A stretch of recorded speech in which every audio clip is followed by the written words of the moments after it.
Welcome to the Believe in the Land podcast. It has been a while. My name is Andy Billman, and there's a lot to talk about in the world of Cleveland sports.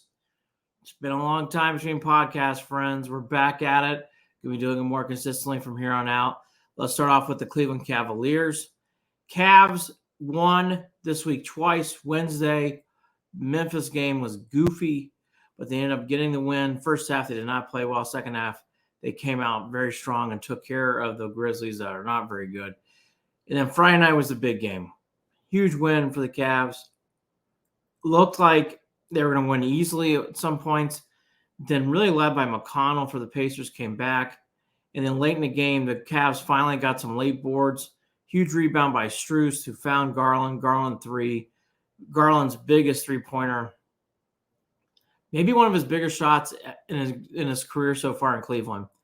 Hits a three to put up the Cavs back up by 2 possessions.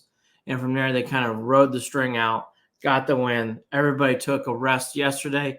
Even the players that did play, they didn't give, I don't think, full effort, which is okay as they're trying to get ready for the playoffs. And they end up finishing in the 4th seed. They're going to play the Magic coming up on Saturday. No time yet, as this podcast is recorded on Monday the 15th, tax day. But they will be playing the Magic.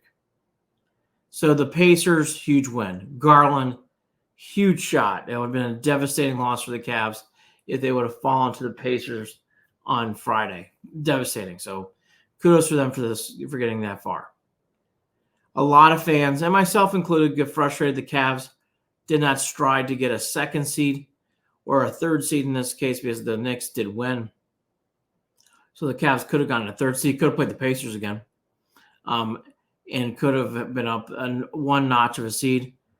Years ago, probably about 10 years ago, seeding stopped to matter with players, and organizations have fallen in line with that. If you make in the top 6, teams, unless you're trying to get the 1 seed, teams are really not fighting anymore for seeds 2 through 6 as long as you make it into the top 6. So that is not anything new this year, not anything new last year. It's been pretty much a new unwritten rule in the league, similar to the NFL, where teams and players want to rest compared to getting a higher seed. So I know there's a lot of fans bent out of shape. I would have loved to see the Cavs get a 3 seed. Sure, I would have liked that. I would have loved for them to get a 2 seed. Didn't happen. Is there a huge difference between 3 and 4? There's some. I don't think it's tremendous difference. There's a huge difference to me between 2 and 4. That's a big difference.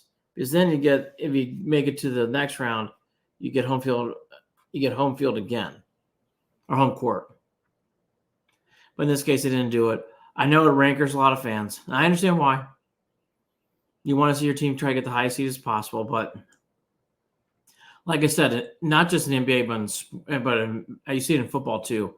Seeding, once you get in, unless you're the number 1 top dog, it just doesn't seem to matter. So they play the Magic. They split with the Magic this year. So Cavs overall come into this feeling better than what we did a week ago, but that's not saying much as the Cavs hit their low of the season, losing to the Clippers.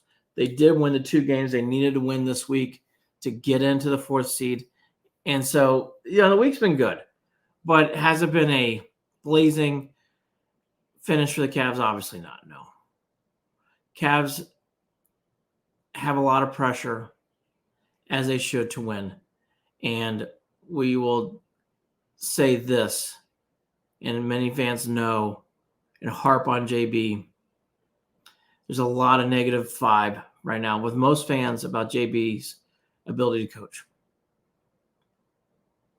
This first round series, forgetting the fans for a second, for JB and the organization, it's very, very important that they win. If the Cavs lose the Magic, I don't believe JB Bickerstaff will be back.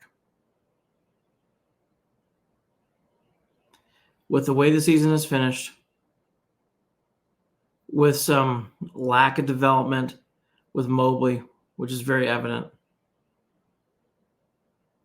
The ability to have the team finish strong. Last year and this year feel very similar at times, which is not good. It's not a good sign of growth.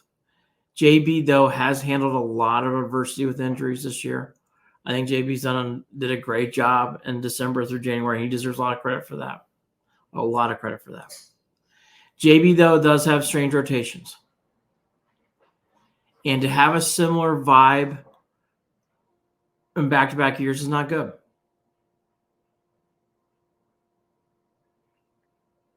And the Mobley situation is really not good for JB. That's the biggest damning hit here. Mobley, in my opinion, has regressed somewhat. Doesn't mean he still can't be a very good player in this league. Doesn't mean he can't be an all-star every year in this league. He's too young to say his career is tarnished. It's not tarnished. It's not over. It's not dead. But he has not had the year we thought he was going to have. And in fact, I don't think it's even like he had the same year. I think he's regressed a little bit. His offensive game is very odd at times. At times he's unstoppable, hitting threes on the floor, and actually showing good ball movement and good ability to make a pass to play in the offense. And then other times Mobley stands out very awkwardly and sometimes disappears in games. And there's been a lot of games where, honestly, Mobley's disappeared. Mobley's going to get an excellent opportunity to regain some faith in the fans, to regain some faith in himself in this series. Because he's going to be going up against Banchero. And that's a good matchup for the Cavs. If the old Mobley, and again, Mobley's playing good defense right now, so I don't want to say like he's some sort of terrible defender. But even his defense is not elite like it was last year. It's still very good. And again, you want him, you like him, and you want him to play on Banchero. I said Banchero. Oh, man, Banchero. Out of Duke. Who's having a very good year. Who played really well against Cavs this year. Mobley is going to have to keep him at bay. Banchero's going to get his 18, 20, sure. You don't want that to become 25, 30. You can't allow Banchero to go off. Excellent opportunity for Mobley to regain some confidence and to grow. They need him to play defense and slow down Banchero. It's a very big key in the series. The other keys in this are simple. The Cavs are a better offense than the Magic.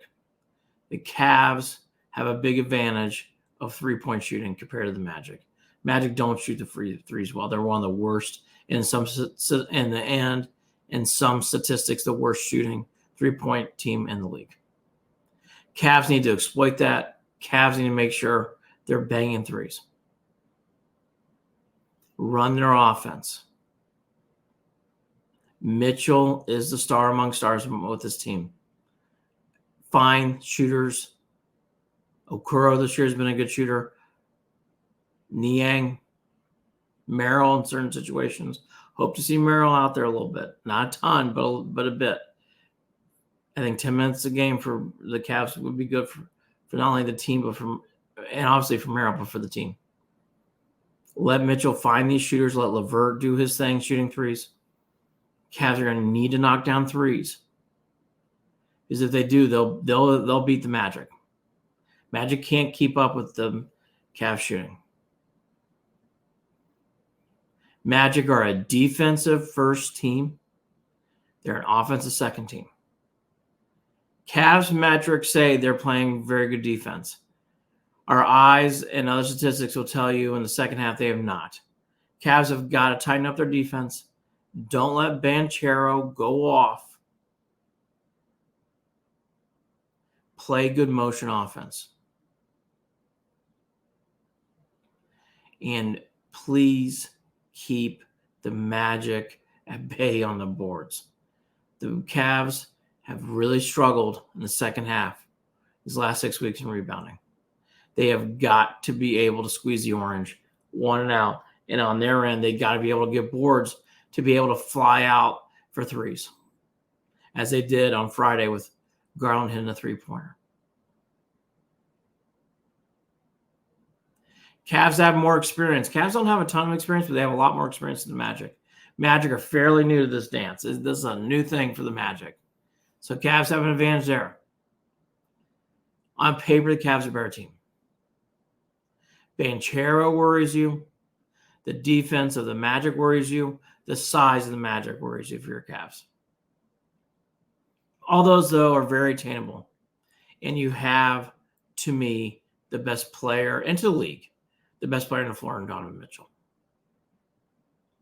Donovan Mitchell played his last 2 games against the Grizzlies and the Pacers like he's healthy. That is huge for the series. He's going to have to outshine. He's going to have to outshine Banchero, which he should. Cavs should win this series in 6. Big series for the organization. Big series for J.B. Bickerstaff. J.B. Bickerstaff needs to win this series. If he doesn't, he will not keep his job. It is that simple now. He has got to be able to win the series and move on and move forward with the Cavs. It's critical for JB. Crucial for JB. They should win this series. They have more experience. They have the better shooting. Yes, the Magic play better defense, but it's not that far apart. Cavs should be exposing the inexperiencedness in the series. If we're sitting here 2 weeks from now talking about them losing, I think we're going to talk about a big changeover with the Cavs. This series is set up for the Cavs to win. They should win this series. It'll be very disappointing if the Cavs don't win the series. Big change if they do. But they should win. I think the Cavs will win in 6. I think they'll get a road win somewhere in Orlando. Would not be surprised if they split at home, split in Orlando, win Game 5, win Game 6 in Orlando. Something like that. Cavs have actually played really well on the road. I think that will continue in the series. Magic, to me, in Orlando, I don't worry about them playing in Orlando. Not a huge home court advantage, in my opinion. Cavs have a huge home court advantage. I don't think the Magic do. So the Cavs winning 1 or 2 in a row wouldn't surprise me here. We'll be talking more this week at Official Cleveland Sports and Instagram about the series, things to look for and whatever else. Cavs get the 4th seed. Could have been a 3 seed. But they got the 4. They play the Magic in a series that they should win against Orlando. And again, for JB, must win. Got to get this win for JB Bickerstaff. Quickly on the Browns. Then we're going to end on the Guardians. And a little Buckeyes. Browns redid the contract for Nick Chubb. That was always going to happen. It finally did happen. So Chubb coming back to Cleveland on a much more friendlier contract, still getting paid, which is good for him, good for the team, good for everybody involved. It was always going to happen. There's a good restructuring of the contract. It helps save the Browns.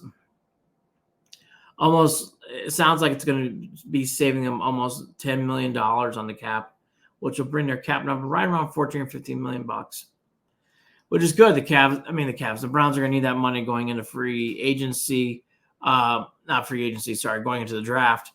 And they're going to need, they like to have a pool of cash in case they get a player, sign a player, and whatever else. So that does a lot of things. It was a great deal for Chubb. He gets paid. He gets paid well. He's allowed to rehab now comfortably on his time. Again, it's a good move for all parties here. There's really no losers in the situation. So Chubb coming back, always going to happen. Good to see that the Browns got that deal done. Guardians, great series of games this week at home. They won 2 out of 3 against the White Sox. A solar eclipse day in Cleveland was a great day in the city. A lot of fun, a lot of cool videos on the Instagram channel at Official Cleveland Sports, also on the YouTube channel. They won 2 out of 3. They lost the first 2 against the Yanks. 1 game on Sunday. Did a nice job of finishing off the Yankees. Went a back-and-forth game. Looked like the Guardians were going to lose after Clase blew the save in the 9th off a terrible played ball by Brennan. The Guardians had a tight glove the first 2 weeks. This week, the glove is a little more loose. Brennan's got to make that play now. They feel that was a bad play by Brennan. That spot almost cost him. You can tell Clase was really frustrated with Brennan, as he should. But you can't show frustration when you're a pitcher. I don't think he showed too much that kind of interrupted the flow of the game. But he was definitely frustrated with Brennan for how that play was made. But okay, they got the job done. And then they came back in a great 10th inning. J-Ram started off. Naylor moved the runners over. Big double by Fry. And then Brennan, on a fielder's choice, scored. Naylor, strange play by Gleyber Torres. Strange play to tie the game. And then finally, Jimenez with the big sac fly to score. Fry standing up. Good series, a good Sunday win. I was going to say series win. They did not win the series. Good Sunday win for the Guardians. Great double play in the 10th inning as well. Superb double play made to keep the game at 7-5. So a lot of good things in the series. There's some things to work on. They had some home run power, which was good to see. Florio went off against his old team. That was good. He had been struggling early on. J-Ram had his first big game for the Guardians on Sunday. He was huge on Sunday. That was good to see. You're starting to see the development of David Fry. I think David Fry needs to be playing more. I think he's not just a hitter. I think he showed some good ability in the field too. He made that play at first base. Need to see more David Fry, and he can definitely swing the bat. Need to see more David Fry. It would be great to see in your starting lineup 1, Quan, 2, Jimenez, 3, J-Ram, 4, Josh Naylor, and then 5, David Fry. I'd like to see that as a more steady top 5 for the Guards. Hopefully they do that going forward. The big worry as the Guardians head into Boston for the Boston Marathon Day. Patriots Day today in Boston on Monday the 15th. So 11 a.m. start. Big thing for the Guardians. Can their starting pitching give length? They cannot continue to do this with their bullpen. They're pitching far too many innings early. Hopefully the Guardians can get some length from their starters. If not, they're going to have to get very creative of putting someone in there as a true middle relief person, maybe even having 2 of them to get and bridge the gap between starter 6-7 to 8-9. Is at this pace, you cannot keep going the way this is going. Guardians need to get length from their starters. It's very crucial. Hunter Gaddis is a reliever. That's exciting to see. I want to make that a note real quick. I really like him as a reliever. He reminds me a lot of Andrew Miller, just in stature. Obviously, Miller is a much different pitcher and is left-handed, but I like Hunter Gaddis a lot out of the bullpen. He is a reliever. I think he's going to be at some point the true 8th inning guy, and obviously Clase is your closer. Hunter might be a closer at some point. I think he's that good as a reliever. I really do. I like Hunter Gaddis a lot. As a reliever, he's not a starter. At some point, you're going to see him Hench's back too, which is good. Xavier Curry, the X-Man, who we haven't seen all year, he's finally back. He'll be pitching Monday in Boston. Glad to see him back in rotation. They need him. Bybee on Tuesday, and then Lively, the other youngster, on Wednesday. Guardians are in first place half game. Great job this week when it comes to all the festivities and everything else. And I say great job because They did what they had to do against the White Sox. White Sox are garbage. They took the garbage out, won 2 out of 3. Didn't do it the most easiest of ways, but okay, they still got 2 out of 3, and they salvaged the game against the Yankees. Pretty good. That easily could have been a 2-4 week. Instead, they got the win against the Yanks to give it 3-3. They move on. Tough week to start off in Boston. Hopefully, they can split. If they can split, they come home and play the A's, and they can take out the garbage again against the A's. Great, again, notes and tidbits. Really excited about Hunter Gaddis. Got to get length from their starters is key. David Fry needs to see more at bats is also key. Also, Freeman should not be batting in a 2-hole. That's silly. He should be batting far further up. And it should be him and us hitting 2 all the time. Lefties or righties. Doesn't matter. But again, great, exciting win for the Guardians. Finally, we on to the Buckeyes. They did a very nice job in their spring game, as they always do. But I actually thought from a fan perspective on television, the spring game was very entertaining, very knowledgeable. It was cool watching that game as a spectator. I thought Fox did a really nice job making it very interactive. I thought the Buckeyes did a great job of allowing it to be interactive. Very modern feel for the spring game. It really was a glorified practice. But anyways, it was great to see. One main note throughout. And it's only spring. It's only April 15th. This feels like it's already going to be a very special season for the Buckeyes. The energy, the look, the feel to Ohio State is very tantalizing. It's very exciting. I think they're going to be really good. Chip Kelly's energy you can feel. This team looks like it's going to be very, very hard to beat. And they have a soft non-conference schedule, and their schedule is actually easier than last year, even with the new additions to the teams. 2025 schedule gets very tough. Not this year, though. Howard should be the starting quarterback. I know there's a lot of excitement about the youngster coming over from Alabama, and I think he has potential. I really do. But eyeball test, experience, analytics, everything tells you it's Howard, it's Howard, it's Howard. Howard is the starter. Emeka Egbuka coming back is going to be great for the Buckeyes. Buckeyes have so much talent on offense, and I think their defense will be good. But their offense is going to be so explosive. And with Day, and with Chip Kelly, and with that offense, Buckeyes are going to be tough to beat. Even if they have some struggles on defense. Again, it's a spring game. A lot can change. But my gosh, early on paper, they are a very, very exciting team to watch. Really, really exciting team to watch. Buckeyes are going to be really good. I don't see them losing too many games. Cavs play the Magic. We'll be doing previews all week on the Instagram channel at Official Cleveland Sports. Be there to check it out. Cavs start on Saturday. Cavs got the 4th seed. Again, my big notes heading in, they should beat the Magic. I think they will beat the Magic in 6. This is a huge series for the organization. It is a huge series for JB Bickerstaff. Always tune in to BelieveInTheLand.com, at Official Cleveland Sports on Instagram, and stick here to the YouTube channel for all things Cleveland sports.